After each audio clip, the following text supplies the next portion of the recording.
కూడి వచ్చిన దేవుని పిల్లలకు మన ప్రభువుని ప్రియరక్షకుడైన యేసుక్రీస్తు నామములో వందనాలు చెల్లించుకుంటూ ప్రార్థన చేసుకొని పాఠంలోకి వెళ్ళిపోదండి. ఈరోజు మనం నేర్చుకోబోయే పాఠం, ప్రియమైన దేవుని పిల్లలారా, ఈరోజు మనం నేర్చుకోబోయే పాఠం బాప్టిజం పరలోకానికి మార్గమా. మళ్ళా చూతానండి. బాప్టిజము పరలోకానికి మార్గమా. అందరి తలలో ఉంచినట్లయితే ప్రార్థన చేసుకుంటాం. మహాపరిశుద్ధుడ మా కన్న తండ్రి, మీ ఘనమైన ఉన్నతమైన శ్రేష్టమైన ఘనమైన నామానికి కృతజ్ఞతాస్తుతులు చెల్లించుకుంటూ తండ్రి మీ వేద గ్రంథంలో నుండి కొన్ని మాటలు మేము మీ పిల్లలకు వినిపిస్తుండగా తండ్రి మాకు తోడుగా ఉండండి. అలాగనే మాకు పరిశుద్ధాత్మ తోడ్పాటును కలగచేస్తండి. మీ పక్షాన నిలబడి మేము మాట్లాడుతుండగా తండ్రి మీ పరలోక సంబంధమైన జ్ఞానమును మా నోట ఉంచండి తండ్రి. ఈ మాటలు తండ్రి విని వ్యర్థం చేసుకొనక తండ్రి, విన్న మాటల ప్రకారం ఫలించి తండ్రి మీకోసం బ్రతికి తండ్రి మీరు ఉన్న లోకానికి చేరుకోవడానికి మాకు సహాయాన్ని అందించండి. ఆది నుంచి అంతం వరకు మీరే తోడుగా ఉండి నడిపిస్తారని నమ్ముతూ మా ప్రభువును ప్రియరక్షకుడైన యేసుక్రీస్తు వారి అతి శ్రేష్టమైన నామం బట్టి మీ పాదాల యొద్ద అడిగి సమర్పించుకుంటున్నాం తండ్రి. ఆమేన్. అందరికీ బాప్టిజము పరలోకానికి మార్గమా. బాప్టిజం అనగానే నేడున్న క్రైస్తవులకు సరైన అవగాహన లేకపోతుందండి. బాప్టిజము అనగానే భయపడుతున్నారు చాలామంది. అసలు బాప్టిజం అంటే ఏంటో కూడా తెలియని క్రైస్తవులు చాలామంది ప్రపంచంలో ఉన్నారు. బాప్టిజం గురించి మనం తెలుసుకోవాలి అంటే మొదటగా బైబిల్లోనికే వెళ్ళాలండి.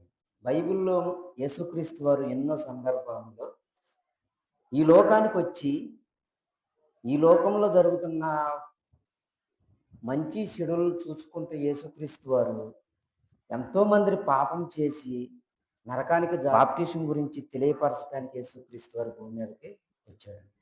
మరి నేనున్న క్రైస్తవులు బాప్టిజం అనగానే చాలామంది ఎందుకు భయపడుతున్నారు, అసలు బాప్టిజం అంటే ఎందుకు తీసుకోవట్లేదు, దాని మీద ఎందుకు సరైన అవగాహన లేకుండా క్రైస్తవులు ఉంటున్నారు అంటే బాప్టిజం గురించి మొదట తెలియకపోవటమేనండి. బాప్టిజం అనగానే భయపడుతున్నారండి చాలామంది. ఏమంటే బాప్టిజం తీసుకుంటే మేము తప్పులు చేయకూడదు, మేము పాపాలు చేయకూడదు, అబద్ధాలు ఆడకూడదని ఒక అవగాహన మనుషుల్లోకి వచ్చేసింది. అయితే బాప్టిజం తీసుకున్న కాడ నుంచి నువ్వు దేవునిలో ఎదుగుతావన్న సంగతి వారికి తెలియట్లేదు. ఏమండి, దేవునిలో ఎదగాలి. ఎదిగినప్పుడు ఏమైందండి? ఎదిగినప్పుడు ఆటోమేటిక్గా మనలో ఉన్న తప్పులు, మనలో ఉన్న లోపాలన్నీ సరి చేసుకుంటూ వెళ్ళిపోతుంటాం. ఏమండి, బాప్టిజం తీసుకోవడంలోనే మనిషి మారడు. ఏ మనిషి అయినా బాప్టిజం తీసుకున్న మరుక్షణంలోనే మార్పు చెందడు. క్రమంగా మారుతుంటుందండి. ఈరోజు మనం మన పుట్టుక గురించి మనం ఆలోచిస్తే, మనం తల్లి గర్భంలోకి రావడానికి ఒక సూక్ష్మ బిందుగా తల్లి గర్భంలో ప్రవేశిస్తామండి. ప్రవేశించిన మనము తల్లి గర్భంలో 9 నెలలు నిర్మాణం జరుగుతూ ఒక రూపాన్ని పుంజుకుంటాము. ఆ రూపాన్ని ఇచ్చిన దేవుడు మనకేం చేస్తుందంట? దినదినము అవయవాలు రూపిస్తుందండి. అంటే ఎదుగుతున్నాయి మన అవయవాలు, దినదినము ఎదుగుతున్నాయి. అలాగనే మనము కూడా భూమి మీదకి వచ్చిన మనం ఎలా పుట్టాము అంటే, నరులందరూ ప్రసంగి గ్రంథంలో ఒక మాట ఉంటుందండి, నరులందరూ ఏకరీతిగా పుడుతున్నారు. పుట్టించిండు. ఎలా పుట్టించిండంటే ఏకరీతిగా, అంటే ఒకలాగే పుట్టించిండు. ప్రసంగి గ్రంథం 7:29 ఉంటుందండి ఆ మాట. ఇది ఒకటి మాత్రమే నేను కనుగొంటిని, అది ఏమనగా, దేవుడు నరులను యథార్థవంతులుగానే పుట్టించును గాని వారు విధమైన తంత్రములను కల్పించుకొని ఉన్నారు. ఏమండి, నరుల్ని ఎలా పుట్టించిండంట దేవుడు? ఏకరీతిగానే యథార్థవంతులుగానే పుట్టించినాడు. మరి ఇక్కడికి వచ్చేళ్ళకే మనుషులు ఎందుకు భయపడుతున్నారు అంటే, వారికి సరైన అవగాహన బాప్టిజం మీద లేదండి. ఏమండి, మనం ఈరోజు నేర్చుకోవే పాఠం పేరేంటి? బాప్టిజం పరలోకానికి మార్గమా. ఏమండి, పరలోకానికి మార్గమా అంటే మనం ఈ పాఠం అయిపోయాలకే మనం దాని గురించి పూర్తిగా తెలుసుకుంటామండి. అయితే ఎందుకు భయపడుతున్నారు అంటే, మేము చిన్న చిన్న తప్పులు చేస్తామండి, మరి మేము బాప్టిజం తీసుకుంటే మరి ఈ పాపాలు, ఈ తప్పులు ఇవన్నీ తప్పించుకోలేము కదా! అందుకే మేము తీసుకోవట్లేదండి అనేవారు చాలామంది ఉన్నారండి. ప్రపంచంలోనే కొన్ని వేల మందిలో ఈ మాట వినపడుతుంది. అయితే ఏవండీ మనం తప్పులు ఒప్పుకొని మనం చెయ్యం అని అనటానికి ఎవరు కూడా అంత నీతిమంతులు భూమి మీద లేరండి. మరి ఎప్పుడు నీతిమంతుడైతాడు?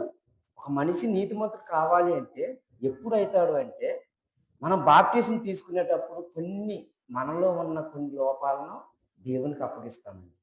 తండ్రి, నేను కొన్ని తప్పులు చేశాను. ఇప్పుడు నుండి నేను చేసే తప్పులు క్రమంగా వదిలేసుకుంటూ వచ్చేస్తాను తండ్రి. ఇక్కడి నుంచి నాకు మంచి భవిష్యత్తుని తండ్రి అని చెప్పేసి అక్కడి నుంచి మనం స్టార్ట్ చేయాలండి. అక్కడి నుంచి మనం స్టార్ట్ చేయాలి. ఏమండి, యేసుక్రీస్తు వారు ఏ పాపం లేదు కండి. యేసుక్రీస్తు వారిలో ఏదైనా పాపం ఉందా? ఏ పాపం కూడా లేదండి. మరి ఏ పాపం లేని యేసుక్రీస్తు బాప్తిసం ఎందుకు తీసుకున్నాడు? ఏమండి, మనం ఎన్నోసార్లు చదువుతున్నాం బైబిల్, ఎన్నోసార్లు మనం ఆలోచిస్తున్నాము, బాప్తిసం గురించి ఎన్నోసార్లు వివరించుకుంటున్నాము. మరి యేసుక్రీస్తు వారు స్వయంగా ఎందుకు బాప్తిసం తీసుకున్నాడు? మరి యేసుక్రీస్తు వారికి యోహాను ఎలా బాప్తిసం ఇచ్చింది? ఇప్పుడు నేనున్న క్రైస్తవులకు మేము క్రైస్తవులను అని తెలుసు అని చెప్పుకుంటున్న క్రైస్తవులు మరి బాప్టిజం గురించి ఎందుకు చెప్పుకోలేకపోతున్నారు? బాప్టిజం గురించి ఎందుకు తెలుసుకోలేరు? ఏమండి, బాప్టిజం అనగానే కొన్ని వేల పుట్టుకొచ్చినాయండి. కొంతమంది జెండా కింద ఇచ్చేవారు ఉన్నారు, కొంతమంది జ్ఞానస్నానం అని చెప్పేవారు ఉన్నారు, కొంతమంది చిలకరింపు బాప్టిజం అని చెప్పేవారు ఉన్నారు. ఏమండి, కొంతమంది నూనె పోసి ఇదే బాప్టిజం అని చెప్పేవారు ఉన్నారు. ఏమండి, ఇది బాప్టిజాలా? లేకపోతే యేసుక్రీస్తు వారు తీసుకున్నదే బాప్టిజం అని మనం బైబిల్ మత్తయి సువార్త 3వ అధ్యాయము 15వ వచనం. యేసు ఇప్పటికి కానిమ్ము నీతి యావత్తు ఇలాగ నెరవేర్చుట మనకు తగి ఉన్నది.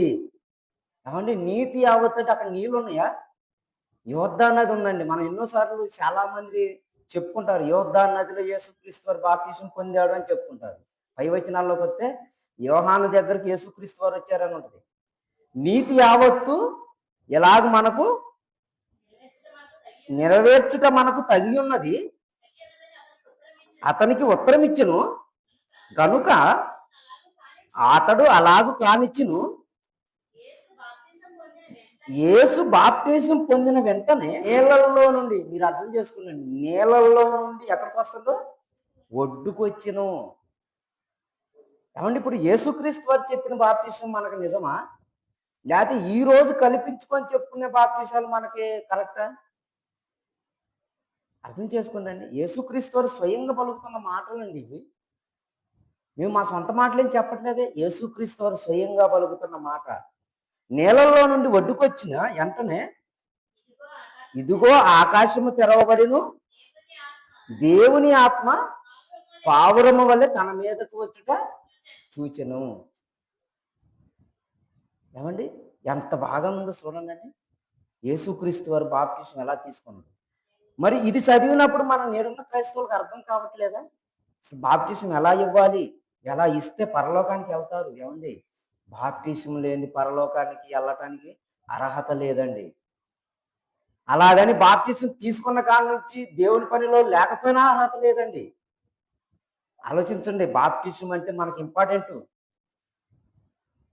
మనం వాక్యం నేర్చుకోవాలన్నా బాప్టిజమే ఇంపార్టెంట్ అండి.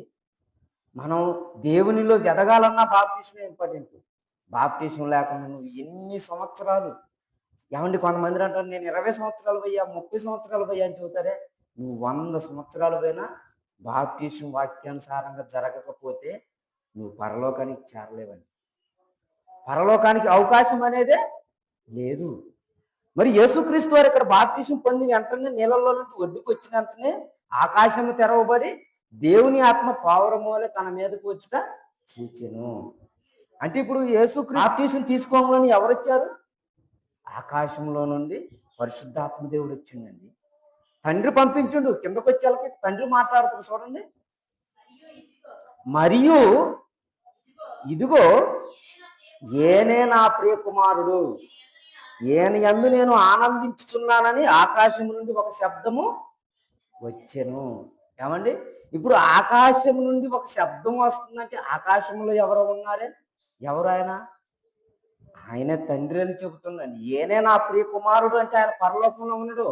ఆయన మన అందరకు తండ్రి. మన ఆత్మలను కాపాడుటకు తండ్రి పరలోకంలో ఉన్నాడండి. ఏమండి 2000 సంవత్సరాల క్రితం యేసుక్రీస్తు వారు వచ్చి చక్కపెట్టిండండి. ఎలా బ్రతకాలి, ఎలా జీవించాలి, ఎలా నడుచుకోవాలని మనకు చెప్పిండండి యేసుక్రీస్తు వారు. ఆయన చెప్పి వెళ్తూ ఒక మాట చెప్పి వెళ్తారండి శిష్యులకి. ఏమని? నేను వెళ్ళి మీ వద్ద ఎల్లప్పుడూ ఉండుటకు వేరొక ఆదరణకర్తను మీ వద్దకు పంపుతాను అని చెప్పిండండి. పంపిండా? పంపించిండండి. పంపించేసిండు. పంపించినప్పుడు ఇప్పుడు ఎవరున్నారు అంటే యేసుక్రీస్తు వారు వెళ్ళి పరిశుద్ధాత్మ దేవుణ్ణి పంపించిండండి. 2000 సంవత్సరాల క్రితం వచ్చిండు యేసుక్రీస్తు వారు. 33.5 సంవత్సరాలే భూమి మీద బతికిండండి. 33.5 సంవత్సరాలే. పరిశుద్ధాత్మ దేవుడు ఇప్పుడు సుమారుగా వచ్చి ఎన్ని సంవత్సరాలు? 2026 సంవత్సరాలండి. అప్పుడు నుండి భూమి మీదే ఉన్నాడు. ఎవరి కోసమండి? మనం చేసే ప్రతి పాపాన్ని అడగటానికి పరిశుద్ధాత్మ దేవుడు సిద్ధంగా ఉన్నాడండి. మనం చేసే ప్రతి క్రియను, అది మంచివైన కానీ మన శరీరంతో చేసే క్రియ, అవి మంచివైనను చెడ్డవైనను వాటన్నిటిలో నుండి మనల్ని తప్పించేసి పరలోకానికి తీసుకెళ్ళటానికి సిద్ధపరచడానికి వచ్చిందండి. యేసుక్రీస్తు వారు శిలువ ఎక్కి ఆయన శరీరము ఆయన రక్తము మన కొరకు నలగగొట్టబడి శిలువలో ఆయన మరణించి తిరిగి లేస్తే, ఆయన రొట్టె తీసుకుంటున్న మనము, ఆయన రక్తం తాగుతున్న మనము, మనలో ఉన్న పాపాలు కడుగుకోవటానికి యేసుక్రీస్తు వారు శిలవెక్కితే, ఈరోజు పరిశుద్ధాత్మ దేవుడు సత్యంలోనికి రావాలి, సర్వసత్యము మనలో పంచుకోవాలని చెప్పేసి పరిశుద్ధాత్మ దేవుడు భూమి మీద మన కోసం ఎదురు చూస్తుందండి. ఏమండి? యేసుక్రీస్తు వారు ప్రకటన గ్రంథంలో ఒక మాట అంటాడండి.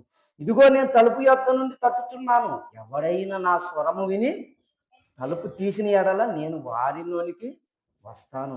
ఆయనతో పాటు అంటే తండ్రిని కూడా తీసుకొని వస్తానంటానండి. ఏమంటే తలుపు అంటే మన ఇంటికి వేసుకునే తలుపులు కాదండి, మనం బంగ్లాలకు వేసుకునే మన తలుపులు కాదండి, మన హృదయం అనే తలుపుని తడుతుందండి యేసుక్రీస్తు వారు. ఎవరు వింటున్నారు?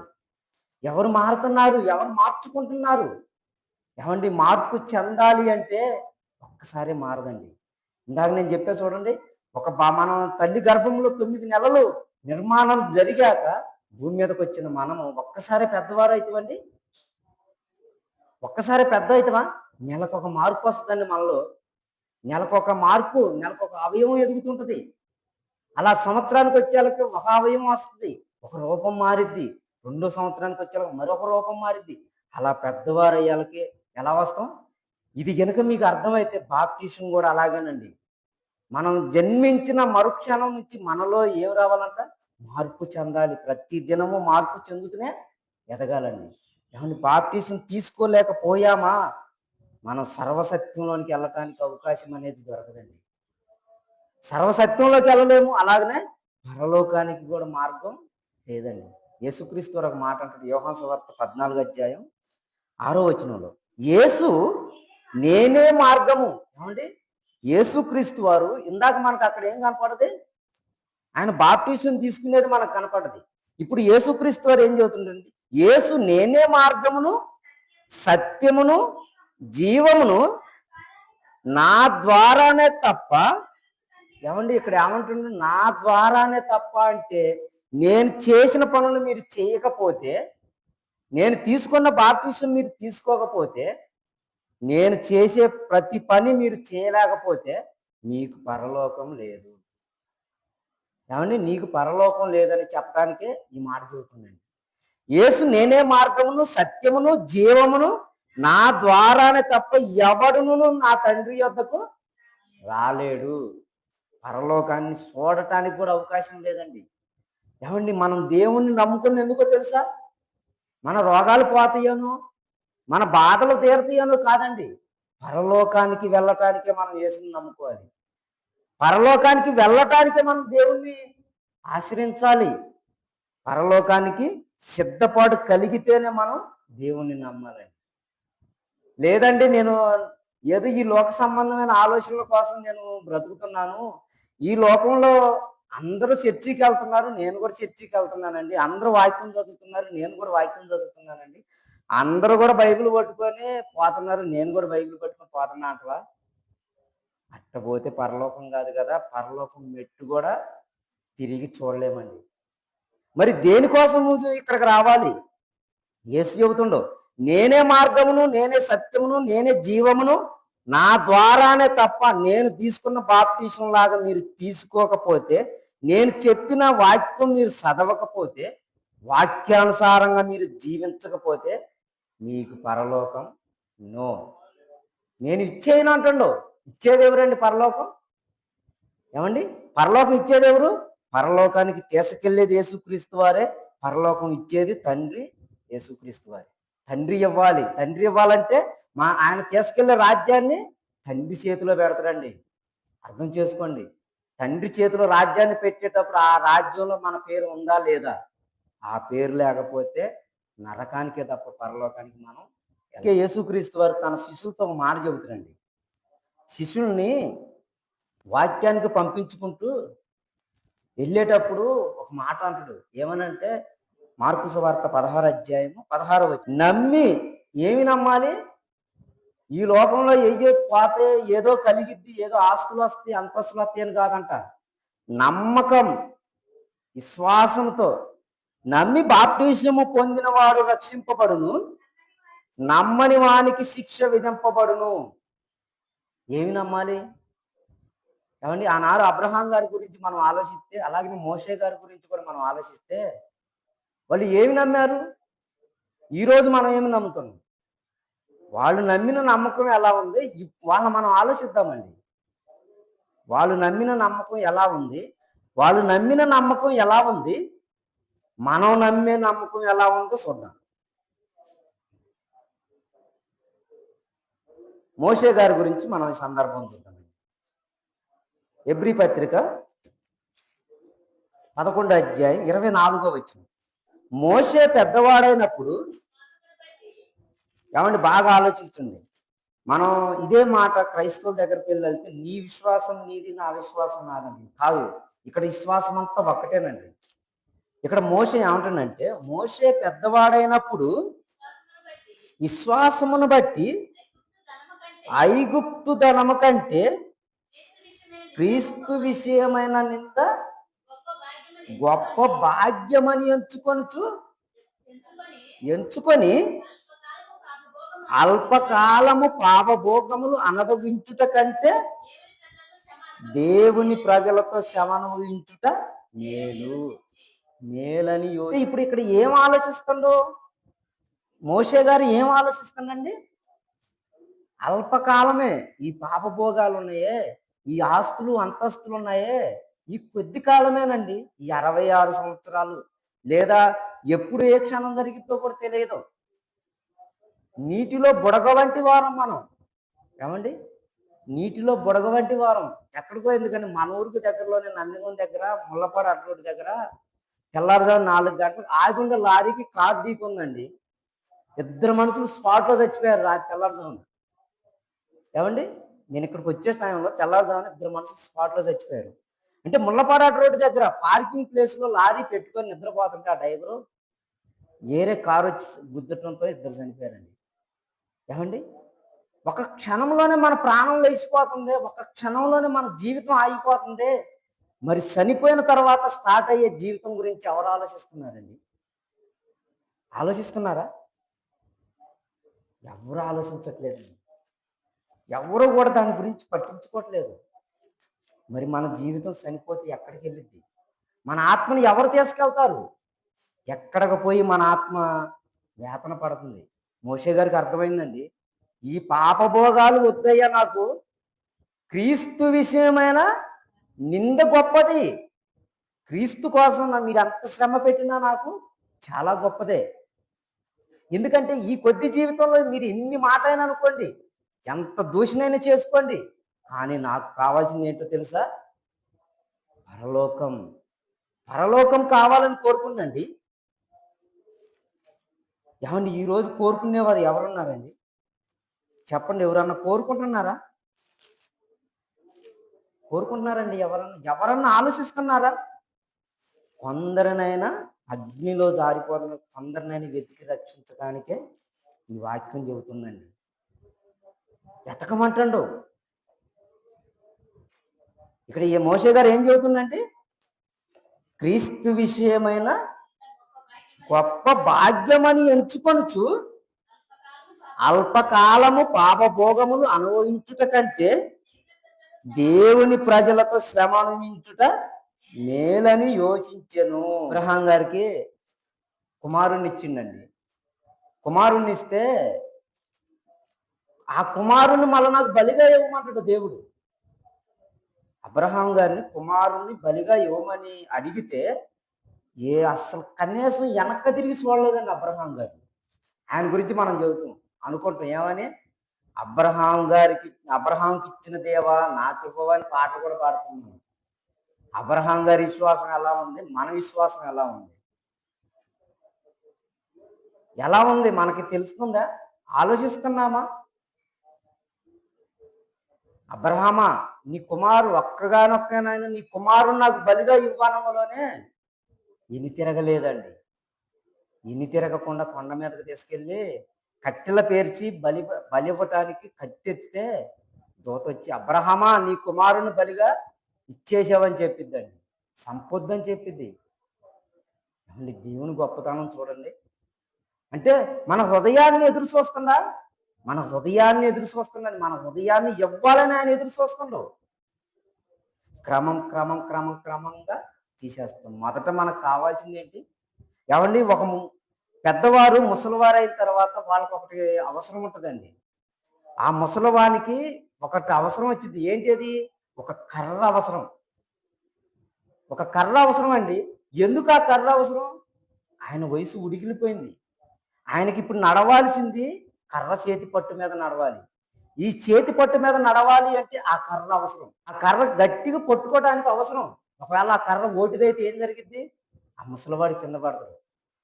మరి ఇప్పుడు ఆ కర్ర గట్టిగా ఉంటే ఆయన ఇంకా ఆ మూడో కర్ర మీద బలంగా నిలబడతాడు.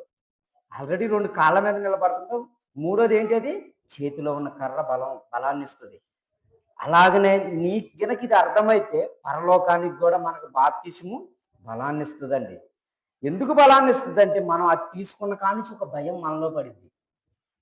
నేను దేవుని కొరకు ఆలోచించాలి, దేవుని గురించి తెలుసుకోవాలి, దేవుని వాక్యం సంపాదించుకోవాలి, దేవుని గురించి ప్రకటించాలి.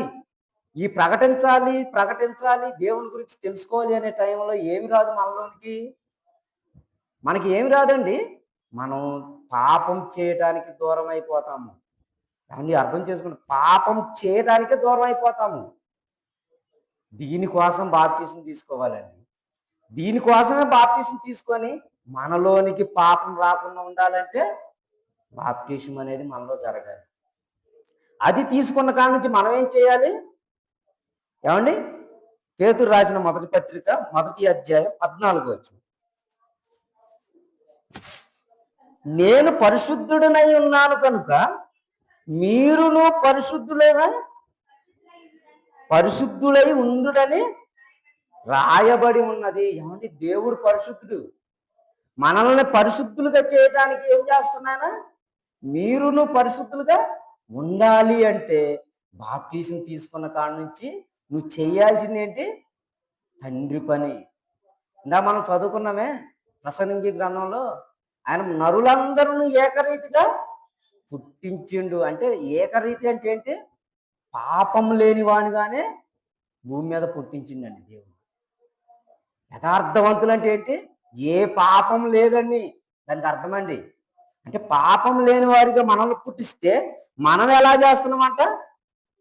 మనం ఎన్నో తంత్రాలు మంత్రాలు ఇవన్నీ చేసుకుంటూ దేవుణ్ణి దూషించేవారుగా ఉంటున్నాం. ఏమండి, బైబిల్ పట్టుకొని అయితే బాగానే చర్చికి వెళ్తాం, బైబిల్ పట్టుకొని అయితే బాగానే చదవటానికి సిద్ధపడతాం, కానీ దీని వెనకున్న భావాన్ని మనం గ్రహించలేకపోతున్నాం. ఇక్కడ మనమే ఏం చేస్తున్నామంటే, మనం నచ్చినట్టుగా మనము బ్రతుకుతున్నాము, మనం నచ్చినట్టుగా మనం జీవిస్తున్నామే తప్ప దేవునికి నచ్చినట్టుగా మనము బ్రతకట్లేదండి. అంటే ఇప్పుడు ఇక్కడికి వచ్చేలాగా మనం ఎలా తయారైనవంటే మన హృదయంలోనికి అన్నీ వచ్చేస్తున్నాయి. కానీ ఎవరు రావట్లేదో తెలుసా? దేవుని వాక్యం, దేవుడు మనలోనికి రాకుండా చేస్తున్నామండి. సాతానుగాడికి ఇచ్చేసాం మనం హృదయాన్ని. మరి దేవునికి ఎప్పుడు ఇవ్వాలి? ఏమండి? వాడిని తప్పించేసి మనం దేవుళ్ళలోనికి ఎప్పుడు వెళ్ళాలి? దేవుడు ఏం కోరుకుంటున్నాడో తెలుసా? నిన్ను నేను పరలోకం నుండి భూమి మీదకి నేను పంపించాను. నువ్వు ఎప్పుడు వస్తావయ్యా అని ఎదురు చూస్తున్నావు. ఏమండి? ఎప్పుడు మనల్ని భూమి మీదకి పంపించిందంటే 90వ కీర్తన 3వ వచనం చదవమ్మా. నీవు మనుషులను మంటికి మార్చుచున్నావు, నరులారా తిరిగి రండని నీవు చలవిస్తున్నావు. ఏమండి? భూమి మీదకు పంపించేటప్పుడు ఆ మట్టి శరీరంతో వచ్చిన మనము, ఏమండి, శరీరంతో ధరించుకొని మనం భూమి మీదకి వచ్చాము. మళ్ళీ ఎక్కడికి వెళ్ళాలంట? వచ్చిన మార్గాన్ని మర్చిపోయామండి. మళ్ళా నరులారా తిరిగి రండని సెలవిస్తున్నావు. మరి మనకు అర్థం కాలేదండి. ఆనాడు భక్తులకు అర్థమయ్యి ఈ పదాలు రాశారు. ఈ మాటలు మన కొరకు రాశారండి. పరిశుద్ధాత్మ ప్రేరణతో రాయించిందండి మనకు అర్థం కావటం కోసం. కానీ మనకెందుకు అర్థం కావట్లేదంటే, ఏమండి, చాలా మంది అనే మాట ఏంటో తెలుసా? మనిషి అయి పుట్టాకంట ఆనందించి చచ్చిపోవాలంట. మనిషి అయి పుట్టాక ఆనందించి చచ్చిపోవాలంట. అంటే ఆనందించి చచ్చిపోతే ఇక్కడ బాగానే ఆనందపడుతుంది. చచ్చిన కాడ నుంచి నీకు ఎక్కడ స్టార్ట్ అవుతుంది ఎప్పుడన్నా అర్థం చేసుకున్నావా? ఆలోచించవా ఎప్పుడన్నా? ఏమండి? ఆలోచించారా ఎప్పుడన్నా? చనిపోయిన కాడ నుంచి స్టార్ట్ అవుతుందండి. ఒక ధనవంతుడు అంతే ఆలోచించిండు. ఏమని? నా ప్రాణమా, అనేక సంవత్సరములకు విస్తారమైన ఆస్తిని నీకు సమకూర్చబడి ఉంచాను, తినుము, తాగుము, సుఖించుము, సంతోషించుము అని చెప్పుకుంటుంటే ఆ రాత్రే, అరే అయితే ఎర్రివాడ, ఈ రాత్రే నీ ప్రాణమును అడుగుతున్నారు. నీవు సంపాదించినవి ఎవరి తగును, ఎవరికి అవుతాయి? నువ్వు తిని తినక కూడబెట్టుకున్నావు. ఏమండి? తిని తినక కూడబెట్టుకొని నువ్వు సంపాదించిన సంపాదన అంతా ఈ రాత్రే నీ ప్రాణం పోతే నీ పరిస్థితి ఏంటి? లక్షలు సంపాదించుకున్నా ఏమన్నా ఉపయోగం ఉందా ప్రాణం పోతే? మనం తల్లి గర్భంలో దిగంబరిగానే వచ్చాము, మళ్ళా పోయేటప్పుడు కూడా దిగంబరిగానే వెళ్ళిపోతాము. ఎందుకని? మనకు అలా రాయించిండండి దేవుడు. నరులారా తిరిగి రండి అని సెలవిచ్చుతున్నాడు. నరుల కోసం ఎదురు చూస్తుండండి. ఏమండి? ఒక మాట ఉంది బైబిల్లో, ఆయన ఆకాశం నుండి ఎదురు చూస్తున్నట్టండి. కీర్తన గ్రంథం 34వ కీర్తన. ఏమండి? దేవుడు అంట ఎదురు చూస్తున్నట్ట. ఎవరు చూస్తారు నా కోసం, ఎవరు ఎలా ఆలోచిస్తారని దేవుడు ఎదురు చూస్తున్నట్టండి. కీర్తన గ్రంథం 33:13. యెహోవా ఆకాశము నుండి కనిపెట్టుచున్నాడు, ఆయన నరులందరినీ దృష్టించుచున్నారు. నరులందరినీ దృష్టించుతున్నాడు. ఎందుకు? ఏమంటే ప్రతి దినము ఆకాశం నుండి కనిపెడుతుందా? ప్రతి క్షణము ఆకాశం నుండి మన వైపు కనిపెడుతుందండి. మన దృష్టిస్తుండు. వీళ్ళు ఏం చేస్తారు? ఏమండి? మనం ఏదైనా చిన్న తప్పు చేస్తే పోలీసులు పట్టుకెళ్తే ఆ తప్పును సరిచేయడానికో లేకపోతే దాన్ని తెలుసుకోవడానికో ఎన్నో పరిశోధనలు చేస్తారండి. మరి ఈ పరిశోధనలో తేలితేనే అతను తప్పు చేసిందా తప్పు చేయలేదా అనే మాట బయటకు వచ్చింది. కానీ దేవుడు ప్రతి క్షణము నువ్వు ఏం చేస్తున్నావు, నువ్వు నిద్రపోయినా నిన్ను కనిపెడుతున్నాడు. ఏమండి? నువ్వు కూర్చున్నా నిన్ను కనిపెడుతున్నాడు, నేను త్రావలో నిన్ను కనిపెడుతున్నాడు, అన్నీ కనిపెడుతున్నాడు. ఒక సీసీ కెమెరా పెట్టినట్టు ఆకాశాన్ని సీసీ కెమెరాగా పెట్టుకున్నాడు దేవుడు. మనం చేసే తప్పుల్ని, మనం చేసే పాపాలను కనిపెట్టడానికి ఆకాశానికి భూమికి పెట్టాడు కెమెరా దేవుడు. ఆయన దృష్టిలో నుంచి మనం ఎటు వెళ్ళిపోతాం. ఏమండి? ఆయన చేతిలో పడుట మహాభయంకరమండి. ఆయన చెయ్యి జాతి రాకుమారుడా అని చెయ్యి జాతి పిలిచినప్పుడు సంతోషంగా వెళ్ళాలండి.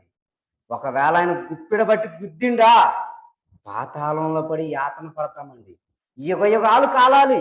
అక్కడికి వెళ్ళాక పని ఏమి లేదంటండి. మరి అక్కడికి వెళ్ళాక ఏముంది? ఏడవటం, పళ్ళు కొరవటం. అమ్మా, ఆ రోజు నాకు దేవుని వాక్యం గురించి నేర్పితే నేను కూడా నేర్చుకునేవాడినే కమ్మా. టీవీలు కొన్నావు, బైకులు కొనిచ్చును, మోటార్ సైకిల్ కొనిచ్చును, ఇవన్నీ ఇచ్చును, చదువుకో అని చెప్పి నన్ను చదువుకు పంపించు. ఈ రోజు కాలుతున్నాం కదమ్మా. సరే, నేనంటే తెలియక వయసులో ఉండి బళ్ళ మీద పడి తిరిగాను. నువ్వు తెలుసుకొని నాకు వాక్యం నేర్పింది ఏదమ్మా అని ఆడ ఏడవటం, పళ్ళు కొరుకోవటం, ఏడవటం, పళ్ళు కొరుకోవటం. ఇదే పని, రెండో పని లేదండి. ఏ పని కావాలి? మరి నీతిగా బతికి నీతిమంతులుగా జీవించి భూమి మీద దేవుని కొరకు ఆలోచించి దేవుని కోసం బ్రతికెళ్ళిన వారు ఎలా ఉంటారో తెలుసా? యుగ యుగాలు ఆనందపడుతూ పరలోకంలో సంతోషంగా దేవుని చూస్తూ, తండ్రి నువ్వు ఆ రోజు ఇచ్చిన వాక్యమే, ఆ రోజు పలాని వారి దగ్గర నేను నేర్చుకున్నాను తండ్రి, సత్యవాక్యాన్ని అనుసరించాను, అబద్ధ బోధ నుంచి పక్కకు వచ్చేసి సత్యంలో బతుకుతున్నాను తండ్రి, ఈ సత్యంలో బ్రతికి నీ యొద్దకు వచ్చాను అని చెప్పుకుంటుంటే ఎంత సంతోషంగా ఉంటుందో తెలుసా? ఎంత ఆనందంగా ఉంటుందో తెలుసా? ఏమండి, ఒక గంట మీరు పొద్దున్నే ఒక గంట ఎండ వచ్చినప్పుడు మిట్ట మధ్యాహ్నం మనం గంట 2 గంటలు ఎండకు తట్టుకోలేకపోతున్నామే. యుగ యుగాలు కాలాలండి. యుగ యుగాలు ఏడవాలి. ఏడుపు, ఏడవటం, పళ్ళు కొరుకోవడం. ఏమండి, కుటుంబం మొత్తం దేవుని కోసం బ్రతకక చనిపోతే ఏంటి పరిస్థితి? ఏమండి, ఆలోచించండి. దేవుని గురించి ఆలోచించక, దేవుని కోసం బ్రతకక, వినపడుతున్న వాక్యాన్ని అర్థం చేసుకోక బ్రతికి నరకానికి జారిపోతే ఏంటండి? ఏమండి, దేవుడు ఏమంటాడో తెలుసా? దుర్మార్గుడా, నీ కోసం నేను వాక్యాన్ని నీ యొద్దకు తెచ్చిపెట్టానే, నువ్వు ఎందుకు వినలేదు? నువ్వు నరకానికి జారిపోవడానికి నీకై నువ్వే సిద్ధపడ్డావు. నీ కుమారుణ్ణి వినలేదు, నీ కుమార్తెని వినలేదు, నీవు వినలేదు, నీ భర్తను కూడా వాక్యంలో నీ తెచ్చుకోలేదు. ఎవరో కల్పించిన, మానవులు కల్పించిన పద్ధతులను, దేవోపదేశములను వాళ్ళు బోధిస్తే వాటిని అనుసరించి నీవు బ్రతికావే తప్ప వాక్యానుసారంగా నీవు ఆలోచించావా? వాక్యానుసారంగా నీవు జీవించావా అని అడిగితే ఏం చెబుతామండి? ఆలోచించండి. ఏం చెబురో ఏదో అనుకుంటారని చెప్పేసి మనం నరకానికి పోకూడదండి. ఎవరో ఏదో మాట్లాడుకొని వాళ్ళు మాట్లాడుకునే మాటలు 5 నిమిషాల్లో గాల్లో ఎగిరిపోతాయండి.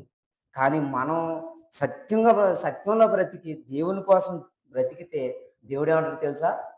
ఆ దూతల ముందు బలా దాసుడా, అసలు ఎంత బాగుందో చూడండి. ఇంటానికి ఆనందం లేదండి. మనం ఆయన కోసం ఆలోచించి ఆయన పనులు చేసి భూమి మీద ఆయన మహింపరిస్తే బలా దాసుడా రమ్ము అని అంటాడు.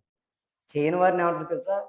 హో, 2 మాటలండి. అక్కడ ఏముండదు, అక్కడ చెప్పుకోవడానికి కూడా ఏముండదండి. రోమీలకు రాసిన పత్రిక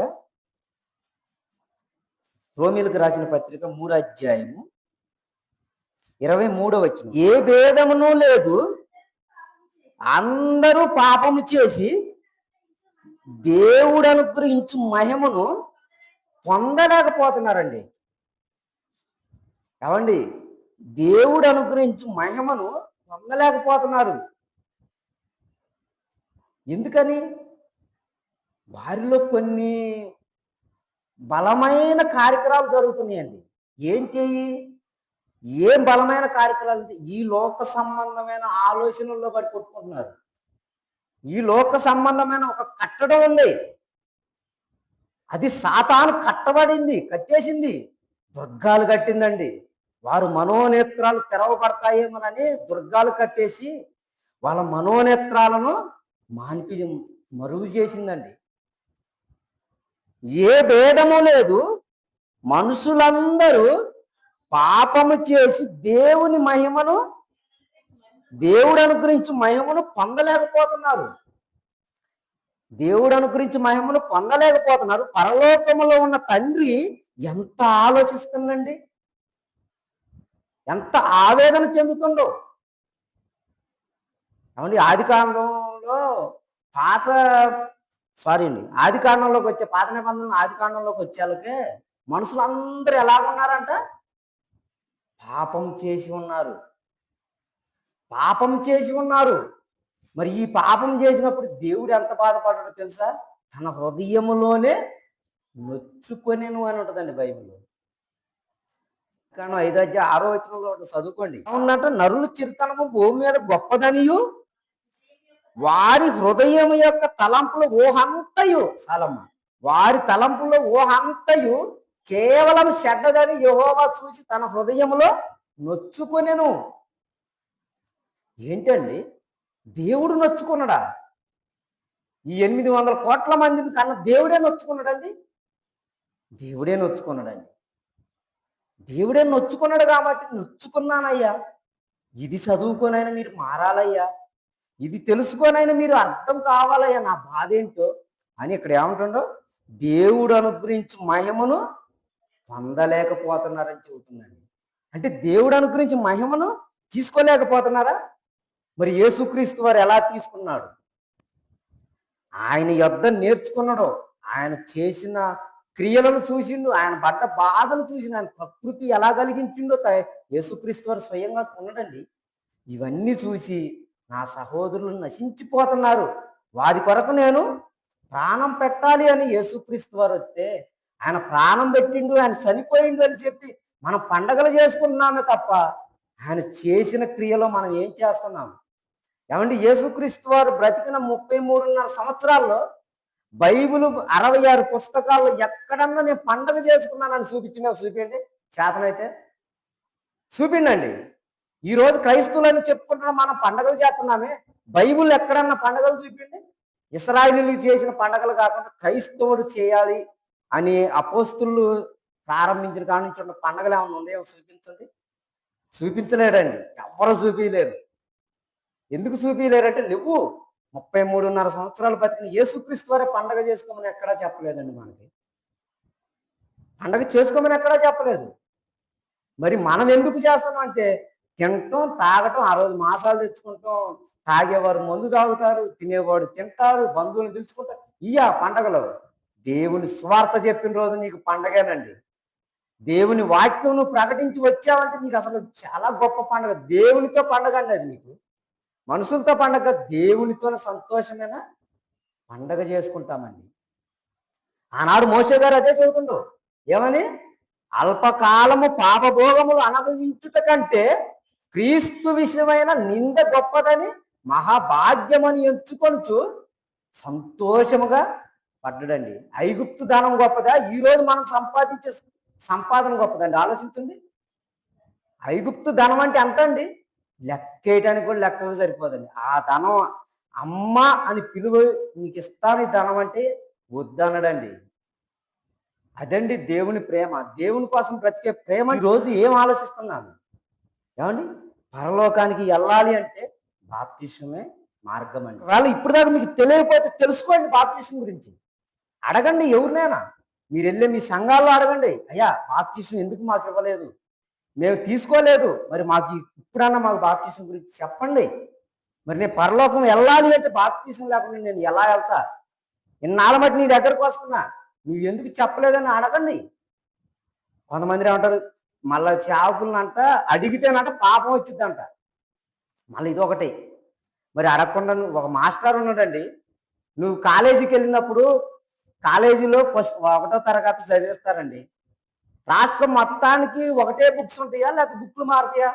1వ తరగతి పోతే అంతే, ఒకటే బుక్ని దాన్ని జిరాక్స్ చేసి అందరికి ఇస్తారు. మరి నేర్పే మాస్టర్ కూడా ఏం నేర్పు? అదే నేర్పాలి. మరి దేవుడు రాయించి 66 పుస్తకాలు మన చేతిలో పెడితే ఎందుకు కల్పించి వేరే వేరే చెబుతున్నారు? ఏమండి, ఎందుకు కల్పించి చెబుతున్నారు? అది వాళ్ళు ఒక లోక సంబంధమైన స్కూల్లో ఒకటే చెప్పినప్పుడు మరి బైబిల్ ఒకటే కదండి. మన ఆత్మల కన్ను తండ్రి మనకు రాయించి ఇచ్చిండు కదా, మన కోసం చిత్తపరచమని చెప్పింది కదా. మరి ఎందుకు కల్పించి చెబుతున్నారు? ఎందుకు బైబిల్ లేనిది ప్రకటిస్తున్నారు అంటే ఈ బైబిల్ని వారి వైపు మలుపుకుంటున్నారండి. ఎందుకంటే వాళ్ళకి లాభం కావాలి అంటే వాళ్ళకి నష్టం రాకూడదు కదా. వాళ్ళకి లాభం వచ్చేటట్టు చేసుకుంటారు. వాళ్ళు పోయేది నరకానికి పోయేది కాక ఎదుటి వాళ్ళని కూడా నరకానికి చేసుకుపోవడానికి బోధిస్తారు. మరి బైబిల్ అలా చెప్పిందా? బైబిల్ చెప్పండి ఎవరు చేయకూడదని. చేస్తే మనం పరలోకానికి వెళ్ళలేము. మరి ఎక్కడికి వెళ్తాము, ఎక్కడికి వెళ్తాము అని మనం ఆలోచిస్తే, ధనవంతుడు ఎలాగైతే నరకంలో యాతన పడుతున్నాడో మనం కూడా అక్కడికి వెళ్ళి యాతన పడతామండి. యాతన పడతాం. యెషయా గ్రంథంలో ఉందండి, మనం పరలోకానికి వెళ్తామా, మనం చేసిన క్రియలను బట్టి వెళ్ళేది ఉందండి. మనం చేసే క్రియలను బట్టి ఎక్కడికి వెళ్ళేది అనేది సిద్ధపడి ఉండి మన కోసం రాయించిండు. మనం బ్రతకక మునిపే మన క్రియలను దేవుడు రాసుకుంటుండండి. నువ్వు ఎలా బ్రతుకుతున్నావు, ఎలా జీవిస్తున్నావు, ఎలాగా ఆలోచిస్తున్నావు, నీ ఆలోచన నీ పెదవుల మీదకు రాక మునిపే నాకు తెలుసును అనడు. అవును, నాకు తెలుసును అంటుండు. ఇంకో మాట మనం చూడగలిగితే, రోమపత్రిక 6వ అధ్యాయము 3వ వచనం చదువమ్మా. క్రీస్తు యేసులోనికి బాప్తిసము పొందిన మనమందరము ఆయన మరణములోనికి బాప్తిసము పొందితిరని మీరు ఎరగరా. ఇది తెలియాలండి మనకి. మనం క్రీస్తు మరణంలోనికి ఆయన ఎలా చనిపోయింది మన కోసం, మరణించిండు, చనిపోయి తిరిగి లేచిండు, మళ్ళా ఎక్కడికి వెళ్ళిండు, చనిపోయి తిరిగి లేచి పరలోకానికి వెళ్ళిండు. పరలోకానికి వెళ్ళేటప్పుడు ఏం చెప్పిండు మనకి, నేను ఎలాగైతే మరణించి తిరిగి లేచానో మీరును అలాగనే మరణించి తిరిగి లెగవాలి. నేను రెండవ రాకడలో వచ్చినప్పుడు మీరు సిద్ధపడి ఉండాలి. ఇప్పుడే భూమి మీద ఉండగానే, నేను ఎప్పుడు వస్తానో ఎవ్వరికి తెలియదు, ఎవ్వరికీ తెలియదు. కొంతమంది చెబుతున్నారు, ప్రభు నేను చూశాను, రేత్రి అంట మోకాలు దండేసి తెల్లవారు ప్రార్థన చేస్తే ప్రభు వచ్చిందంట. ఏమండి, ప్రభువు రావడానికి ఈ లోకంలో ఉన్న ఎమ్మెల్యేలు, ఎంపీలు మన బంధువులు అనుకున్నారండి? ఆయన ఆకాశం సింహాసనం మీద నుంచి కదిలిండంటే భూమి లయమైపోయిద్దండి, భూమి లయమైపోద్ది. కానీ ఈ తప్పుడు బోధ వల్ల ఏమైతే జరుగుతుందో తెలుసా, మన పరలోకానికి వెళ్ళలేక కోల్పోతున్నామండి. పరలోకాన్నే కోల్పోతున్నాము. పరలోకాన్ని సిద్ధపాటు కలిగి ఉన్న మనమే పోగొట్టుకుంటున్నామండి. ఎవరో పోగొడితే పరలోకం పోదండి, మన ఆత్మ వల్లనే మనం పోగొట్టుకుంటాము. మనం చేసే మన క్రియ దూరం అవుతామండి దేవునికి. ఒకవేళ భూమి మీద ఉండగా నేను దేవునికి దగ్గరగా ఉన్నామండి, నేను దేవుళ్ళలో బ్రతుకుతున్నామని మనం అనుకుంటామేమో. మనం క్రమంగా ఏం చేస్తున్నాము, ఎలా జీవిస్తున్నాము అనేది మనం అర్థం చేసుకోకపోతే నిజంగా మన పరలోకాన్ని కోల్పోతామండి. ఎఫెసీయులకు రాసిన పత్రిక 2వ అధ్యాయం 10వ వచనం. వాటి యందు మనము నడుచుకునవలెనని, ఎవరిని బాగా ఆలోచించండి, వాటి యందు, ఏటి యందు దేవుడు మనకు ముందుగా సిద్ధపరిచిండు. అంటే మనం పుట్టక మునిపే మన కొరకు సిద్ధపరిచిండా. మనం పుట్టక మునిపే క్రీస్తులో మనము ఎలా బ్రతకాలి, ఎలా ఎలా జీవించాలి అని ముందుగానే సిద్ధపరిచిండు. వాటి యందు మనం నడుచుకునవలెనని దేవుడు ముందుగా సిద్ధపరిచిన సత్క్రియలు, చదవమ్మా, సత్క్రియలు చేయుటకై మనము క్రీస్తు యేసునందు సృష్టింపబడ్డాము. ఏమండి, దేవుడు ముందుగా సిద్ధపరచుకున్న సత్క్రియలు. ఎవరు కూడా అండి నశించిపోవడం దేవుడికి ఇష్టం లేదండి. ఎవరు నశించిపోవడం దేవుడికి ఇష్టం లేదు. మరి ఏంటి ఆయన ఇష్టం? ఆయన ముందుగా నేను రాసుకున్నాను, ఫలాని వానితో నా పని జరగాలి, ఫలాని వారితో నా పని నెరవేర్చాలి అని ముందుగా రాసుకున్న సత్క్రియలు చేయుటకై క్రీస్తు యేసునందు మనము సృష్టింపబడ్డాము. మన తల్లిదండ్రి కోసము, ఏమండి, మనల్ని చేసుకున్న మన భార్యల కోసము, మనం కన్నా మన పిల్లల కోసం సృష్టించలేదండి. మనల్ని ఎందుకు సృష్టించిండు అంటే దేవుని పని చేయుటకే మనల్ని సృష్టించుకోండు. మరి మన పిల్లలు ఎలాగొస్తున్నారండి? మనం చేసిన పని మన పిల్లలు కూడా చెయ్యాలని మనకి గర్భఫలాన్ని ఇస్తుండు. గర్భఫలం దేవుడిచ్చు. గర్భఫలాన్ని నువ్వు ఎవరి కొరకు పెంచుతున్నావు? నువ్వు ఎవరి కొరకు ఆలోచింపచేస్తున్నావు? ఎవరి కోసం నువ్వు పెంచుతున్నావో ఎప్పుడన్నా అర్థం చేసుకున్నావా? గర్భఫలం దేవుడిచ్చు బహుమానం అండి. ఏమండి, ఒక పెళ్ళి అవుతుంటే ఆ పెళ్లికి బంధువులు వీళ్ళందరూ ఏం చేస్తారు? నగలు లేకపోతే వస్తువులు ఇవన్నీ తీసుకొచ్చి నీకు ఇస్తారు. నువ్వు వాటిని చూసి ఆనందపడతావు, ఆ బంగారాన్ని చూసి సంతోషపడతావు. కానీ దేవుడిచ్చే బహుమానం ఏంటో తెలుసు, గొప్ప బహుమానం అండి. గర్భఫలము యెహోవా ఇచ్చు బహుమానము. యవ్వన కాలంలో దేవుని గురించి వాడికి నేర్పాలని అడుగుతాడండి. ఆయనే చెప్పుకుంటాడు. ఏమండి, ఇంత గొప్పగా దేవుడు మనకు గర్భఫలాన్ని ఇస్తే మనం నరకానికి జారిపోయేది కాదు, మన పిల్లలను కూడా నరకానికి జారిపోయేటట్టు చేస్తే మన పరిస్థితి ఏంటండి? ఏమండి, దేవుడి కోసం పెంచాల్సిన పిల్లల్ని, దేవుని కోసం బ్రతికించాల్సిన మన కుటుంబాన్ని దూరం చేసుకుంటున్నాం ఏంటండి? ఏమండి, మనం మారితే మన కుటుంబం మొత్తం మారిద్దండి. ఏమండి, మనం మారితే మన కుటుంబం మొత్తం మారిద్ది. మరి దేవుని కోసం పెంచితే ఏం జరిగింది? అలా బ్రతికిన వారు ఎవరైనా ఉన్నారా అని అంటే, అలా బ్రతికిన వారు చాలా మంది ఉన్నారండి బైబిల్లో. మరి అలా బ్రతికి ఎక్కడికి వెళ్ళారు అంటే, పరదేశంలో నెమ్మది పొందుతున్నారు. ఒక లాజరుని గురించి మనం ఆలోచిస్తే ఎన్నో సందర్భాల్లో చదువుకున్నాం. కృపలతో యాతన పడుతున్నాడు. యాతన పడుకుంటూ కూడా దేవుని వాక్యాన్ని ప్రకటించుతూ ఆ ధనవంతుడి ఇంటి వాకిట పడి ఉండి దేవుని గురించి చెబుతూ చనిపోయిన తర్వాత ఎక్కడ ఉన్నాడు? అబ్రహాము దగ్గరకు దేవదూతల చేత కొనుక్కోబడ్డాడు. మరి అలాగనే ఒక యోబు గారి గురించి మనం ఆలోచిస్తేనండి, ఎంతో సంపాదించుకున్నాడు. ఆ సంపాదన కూడా యోబు గారు సంతోషపడలేదండి. సంపాదనలో కూడా ఏమంటాడో తెలుసా? యెహోవా ఇచ్చును యెహోవా తీసుకునేను, యెహోవా నామమునకు స్తుతి కలుగును గాక అంటాడు. సంపాదన ఉన్నప్పుడు దేవుని కోసం ఆలోచించిండు, సంపాదన అంతా తీసివేసిన దేవుని కోసం ఆలోచించిండు. సాతాను వచ్చి ఏమంటాడో తెలుసా? ప్రభువా, నీ కుమారుడికి శరీరం బాగా ఉందిగా, అందుకే నిన్ను దూషించలేదు అంటది. ఆ నడినెత్తి మొదలుకొని అరికాల వరకు కృపలతో యాతన పడేలాగా చేసినా కానీ యెహోవా నా తండ్రి అని గొప్పగా చెప్పుకున్నాడండి. ఏమండి, అంత గొప్పగా బ్రతికిన ప్రవర్తన గురించి మనం చదువుకుంటున్నామే, అంత గొప్పగా జీవించిన అపోస్తుల గురించి మనం చెప్పుకుంటామే. మరి మనం ఎప్పుడు బ్రతకాలండి? మనం ఎప్పుడు అలా జీవించాలి? మనం ఎప్పుడు అలా బ్రతికి దేవుని కోసం మరణించాలి? ఎఫెసీయులకు రాసిన పత్రిక 1వ అధ్యాయం 11, 12 వచనాలు. మరియు క్రీస్తునందు ముందుగా నిరీక్షించిన మనము తన మహిమనకు కీర్తి కలుగ చేయవలనని దేవుడు తన చిత్త ప్రకారమైన సంకల్పమును బట్టి మనలను ముందుగా నిర్ణయించి